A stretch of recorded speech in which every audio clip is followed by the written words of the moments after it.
नमस्कार दोस्तों, स्वागत है आप सभी का आपके अपने चैनल हमारे संस्कार में। आज हम आपके लिए कामिका एकादशी के तिथि एवं मुहूर्त के बारे में जानकारी लेकर आए हैं। लेकिन उससे पहले अगर आप हमारे चैनल पर नए हैं तो चैनल को सब्सक्राइब करें, वीडियो को लाइक करें, ज़्यादा से ज़्यादा शेयर करें, बेल आइकन को भी दबाना ना भूलें। कमेंट्स बॉक्स में ओम नमो भगवते वासुदेवाय नमः, जय श्री कृष्ण, हर हर महादेव जिसमें भी आपकी आस्था हो लिखना ना भूलें। आपका सहयोग और प्यार हमारे लिए अनमोल है, वो हमारी बहुत मदद करता है और हमारी आशा है कि आप हमें ऐसे ही अपना सहयोग प्रदान करते रहें। चलिए अब हम आपको बताने जा रहे हैं, जैसा कि हमारे सनातन धर्म और हिंदू धर्म के अनुसार एकादशी को बहुत महत्वपूर्ण माना जाता है और बहुत विशेष माना जाता है। और हमारे ग्रंथों में भी यह वर्णित है कि एकादशी हमारे अनेक जन्मों के पापों का शमन करने वाली है। जैसा कि सभी जानते हैं, हर महीने में 2 एकादशियां पड़ती हैं। पहली एकादशी कृष्ण पक्ष में और दूसरी एकादशी शुक्ल पक्ष में। सावन महीने की पहली एकादशी जो कि कृष्ण पक्ष में आती है, कामिका एकादशी के नाम से जानी जाती है। और ऐसा माना जाता है कि कामिका एकादशी व्रत करने से ब्रह्म हत्या जैसे जघन्य पाप भी समाप्त हो जाते हैं। और सावन की पहली एकादशी भगवान विष्णु और शिव जी के आशीर्वाद से कई प्रकार के पापों का शमन करने में भी सक्षम होती है। यानी कि इसका व्रत रखने से हमारे जन्म जन्मांतर के पाप स्वतः ही नष्ट हो जाते हैं। इस व्रत के पुण्य प्रताप से अंत में मोक्ष की प्राप्ति होती है। और एकादशी के दिन तुलसी की पूजा का भी विशेष महत्व माना गया है। इस दिन दान पुण्य से कई गुना अधिक फल मिलता है। इसीलिए सभी सनातन भाइयों को, बहनों को एकादशी व्रत के कुछ नियमों का पालन अवश्य करना चाहिए। अगर आपको कोई शारीरिक प्रॉब्लम नहीं है या कोई बंधन नहीं है और आप सामर्थ्य रखते हैं व्रत रखने की, तो आपको अवश्य ही रखना चाहिए। चलिए हम आपको बताए देते हैं कि साल 2025 में कामिका एकादशी कब है, व्रत कब रखा जाएगा। पारण यानी कि व्रत को खोलने को पारण कहा जाता है, तो व्रत कब खोला जाएगा और हरिवासर का समय कब से कब तक रहेगा। इस दिन कौन कौन से शुभ योग बन रहे हैं जिसमें आप पूजा पाठ स्नान दान कर सकते हैं। अगर आपको यह जानकारी पसंद आए, अच्छी लगे, तो वीडियो को लाइक करने के साथ साथ ज़्यादा से ज़्यादा शेयर भी करें। हमारे इस चैनल पर आप कामिका एकादशी की कथा भी अवश्य ही सुनिएगा, हम अपनी वीडियो में सुनाएंगे। इस बार सावन कृष्ण पक्ष की एकादशी तिथि 20 जुलाई रविवार दोपहर 12:13 से शुरू हो रही है, जो कि 21 जुलाई सोमवार को सुबह 9:38 पर समाप्त हो जाएगी। ऐसे में इस बार कामिका एकादशी का व्रत रखा जाएगा 21 जुलाई को, यानी कि उस दिन सोमवार का दिन है। और सबसे विशेष बात यह है कि इस बार सावन महीने का दूसरा सोमवार व्रत भी उसी दिन है। तो इस दिन हरिहर की पूजा करने से हर कष्ट दूर हो जाता है। कोई भी कामना ऐसी नहीं है जो पूरी ना हो, जो शेष रहे। ऐसा माना जाता है कि इस दिन पूजा अर्चना और जलाभिषेक करने से भोलेनाथ भी अति शीघ्र प्रसन्न होते हैं और अपने भक्तों की मनोकामनाएं शीघ्र पूर्ण करते हैं। 21 जुलाई सोमवार को ब्रह्म मुहूर्त सुबह 4:20 से 5:08 तक रहेगा। सूर्य का उदय होगा सुबह 5:56 पर और सूर्य अस्त होंगे शाम को 7:09 पर। अमृत काल शाम को 6:07 से 7:36 तक रहेगा। इसके अलावा वृद्धि योग शाम को 6:39 तक रहेगा।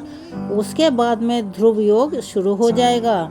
यह बहुत ही शुभ योग है जिसमें आप भगवान विष्णु और भगवान शिव की पूजा एक साथ कर सकते हैं या करवा सकते हैं। रुद्राभिषेक भी करवा सकते हैं, कोई खास उपाय भी कर सकते हैं जो आप करना चाहते हों।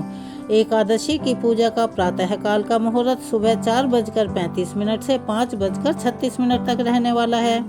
और राहु काल जिसे बिल्कुल शुभ नहीं माना जाता, उसमें किसी भी मांगलिक कार्य की करने की मनाही होती है, सुबह 7:30 से 9 बजे तक रहेगा। इस बार एकादशी तिथि 2 दिन पड़ रही है, लेकिन रविवार को एकादशी का व्रत नहीं रहेगा। इस बात का आप अवश्य ही ध्यान रखिएगा। जो भी आपके अपने हैं उन्हें भी बता दीजिएगा।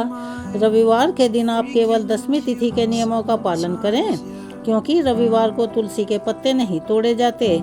ऐसे में आप तुलसी के पत्ते इस बार शनिवार के दिन ही तोड़कर रख लें, क्योंकि एकादशी के दिन ना तो तुलसी के पत्ते तोड़े जाते हैं, ना ही तुलसी के पौधे में जल अर्पित किया जाता है।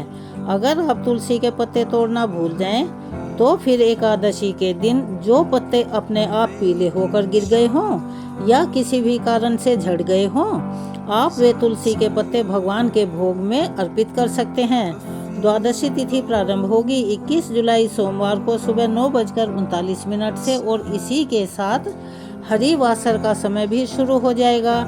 22 जुलाई मंगलवार को सुबह 7:05 तक द्वादशी तिथि रहेगी। इसके बाद से त्रयोदशी तिथि प्रारंभ हो जाएगी और 22 जुलाई मंगलवार को ब्रह्म मुहूर्त सुबह 4:21 से 5:09 तक रहेगा। उस दिन का सूर्य उदय होंगे सुबह 5:57 पर और सूर्यास्त शाम को 7:09 पर होगा। द्वादशी तिथि में प्रातःकाल पूजा का मुहूर्त सुबह 4:35 से 5:37 तक रहेगा और इस दिन ध्रुव योग दोपहर 3:32 तक रहेगा। बाद में व्याघात योग प्रारंभ हो जाएगा। द्वादशी तिथि में अगर गोधूली बेला मुहूर्त में दीपदान किया जाता है तो उससे श्री कृष्ण भी अत्यंत प्रसन्न हो जाते हैं, क्योंकि वे गोधूली बेला तभी से मानी जाती है जब श्री कृष्ण गायों को चराकर वापस आते थे। शाम के समय जो उनके चरणों से धूल उड़ती थी उसी बेला को गोधूली बेला कहते हैं। और गोधूली मुहूर्त इस दिन शाम को 7:17 से 7:37 तक रहेगा। इसके अलावा राहु काल दोपहर 3 बजे से 4:30 तक रहने वाला है। हरिवासर का समय 21 जुलाई सोमवार को यानी कामिका एकादशी व्रत वाले दिन ही दोपहर 3 बजे से तक समाप्त हो जाएगा और इस बार कामिका एकादशी का व्रत खोलने का शुभ मुहूर्त 22 जुलाई मंगलवार को सुबह 5:35 से लेकर 7:05 तक रहेगा। इस बात का जरूर ध्यान रखें, 22 जुलाई मंगलवार को द्वादशी तिथि समाप्त होने का समय 7:05 पर है। इसके बाद से त्रयोदशी तिथि लग जाएगी, तो इसीलिए आप शुभ मुहूर्त के अंदर अंदर अपने व्रत का पारण कर लें। और इस तिथि को अगर वैसे भी याद न रहे तो आप कहीं लिखकर भी रख सकते हैं। स्वयं व्रत खोलने से पहले भगवान को भोग लगाएं और भोग में तुलसी के पत्ते अवश्य ही अर्पित करें, क्योंकि तुलसी भगवान को अति प्रिय है और तुलसी के बिना भगवान भोग स्वीकार नहीं करते हैं। और भगवान को भोग लगाने के साथ साथ द्वादशी तिथि को तुलसी जी में जल अर्पण करने के बाद दान दक्षिणा अपनी सक्षमता के अनुसार अवश्य दें, क्योंकि किसी भी व्रत को रखने के बाद दान दक्षिणा का विशेष महत्व बताया गया है और हमारे शास्त्रों में ऐसा कहा गया है कि किसी भी जरूरतमंद व्यक्ति को दान देने से अक्षय पुण्य की प्राप्ति होती है। इन सब शुभ कार्यों को करने के पश्चात आप अपने व्रत का पालन कर सकते हैं और जिस चीज से भगवान को भोग लगाएं सबसे पहले उसे ही आप प्रसाद के रूप में ग्रहण करें और अपने परिवारजनों को दें। यह थी एकादशी के व्रत की जानकारी। आपको कैसी लगी कमेंट्स बॉक्स में अवश्य ही बताइएगा। धन्यवाद।